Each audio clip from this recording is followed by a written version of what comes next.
Bon, déjà, tu arrêtes de parler de procrastination. En neurosciences, on préfère utiliser temporisation parce que ton cerveau, il n'est pas paresseux. Il croit te protéger du stress. Attends, je t'explique tout ça. En fait, quand tu remets une tâche à plus tard, c'est pas parce que tu es fainéant. C'est simplement ton cerveau émotionnel qui est en train de te dire: Hé, stop, mon gars. Cette tâche, elle me fait peur. J'aimerais qu'on la mette à plus tard. J'ai pas envie de souffrir là maintenant.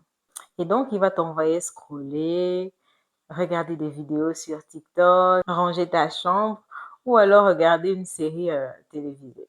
Ou peu importe ce qu'il va t'envoyer faire, mais tant que ça lui procure un plaisir immédiat, eh bien, il va t'envoyer là-dedans. Ce qu'il fuit en réalité, c'est pas le travail lui-même, mais l'inconfort qui est accompagné de ce travail.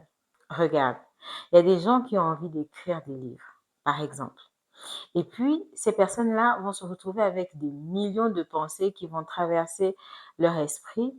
Par exemple, je vais devoir m'asseoir devant un ordinateur pendant des heures pour écrire. Ou alors, bon, imaginons que j'écrive ce livre. Est-ce que les gens vont l'apprécier? Toutes ces pensées bloquantes, en réalité, traduisent une seule chose, c'est la peur. Et comme devant la peur, ton cerveau, soit il te demande de te figer, soit il te demande de fuir, soit il te demande de combattre, eh bien, il va t'envoyer vers la solution qui est la moins douloureuse pour lui. Il y a quelques mois, j'ai coaché un homme qui me disait que lui, il avait vraiment du mal à l'idée d'imaginer des efforts à fournir pour un travail. Il se définissait littéralement comme un paresseux. Et donc, tant qu'il était dans cette façon de penser, il ne pouvait même pas un peu décoller dans aucun projet.